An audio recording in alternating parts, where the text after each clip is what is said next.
Li bajarê Qamşlo yekem pêşîngeha zanistî li zanîngeha Rojava bi beşdariya xwendekarên kolêjeyên endezyariya çandiniyê û zanistên xwezayî û teknolojiyê hate lidarxistin. Xedîce Sîdar û Solîn, sê xwendekarên beşa mektronîkê ne li zanîngeha Rojava robotek çêkirine dago xwarinê veguhêze û xizmetê bide mirovan li malê an jî li xwarîngeh û têlan.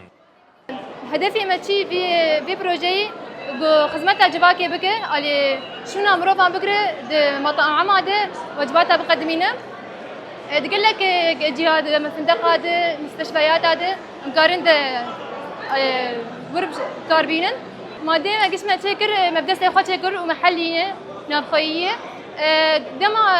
دم تقدم مخار دمه مرخوارن بشكل ناوي Yine İzmir'de Amerika Nasdek'im. Ev jî bernameyek li ser bingeha hişbiriya çêkirî AI hatiye çêkirin.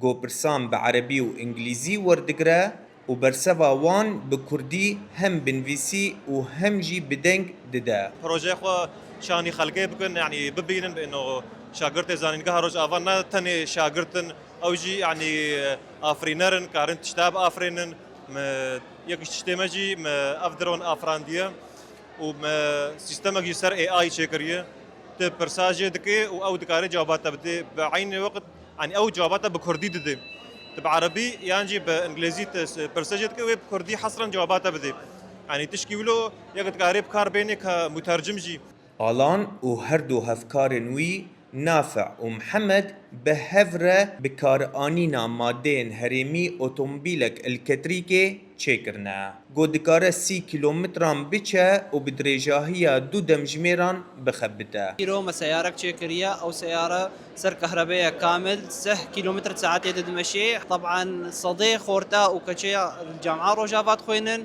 وقالك جي خرجينا أم بهيفينا جو اعتراف بالجامعة مبي جبرقوا بنفس الوقت وي بيحتر بيش كفن أمي بيحتر بيش كفن يعني حقي مي طبيعي الجامعة كمل الفيدر كي هبي أم زماني خب خوين وأم جامعة خب خوين Seroka Kolêja Zanistên Xwezayî û Teknolojiyê Wecîha Hesen berhem û nûceniyên xwendekarên kolêja xwe dişopîne.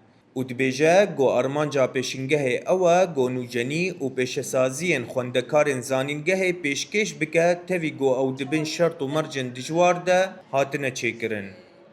Vê pêşengeha hanê dimet xwest berhemên zanistîniyên xwendekarانî derçûnê de him jî xwendekarên êgo salê siyav di dua jî em nîşan bidin di imkaniyatên menî êgo mehdûd gelekî wek hûn zanin mesela Rojava bi sala di dorpêçê de ye me gelekî astengî me kişandin got em mesela qitayê elektronik ji me re lazim û tasmîm ji me re lazim bûn yani em karin bêjin berhemê golvêdekî hemû mehellî ne li Rojava hatine çêkirin.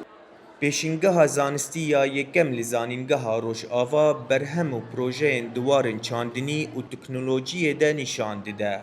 Di demekê de got gelek guman li ser pêşeroja zanîngehê xwendekarên wê tên kirin. Ji ber got heta roja îro ew ji hêla hikûmeta demkî ya Sûriyê ve wek zanîngehek fermî nehatiye pênasî kirin.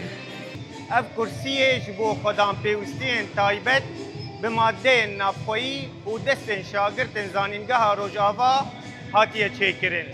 Her çiqas mamoste basil mijûlî pêşxistina şagirtên xwe ne lê ew hêvî dike got dîlana bê bi helkefta pênasîna hikûmeta Sûriyê bi zanîngeha Rojava were gerandin.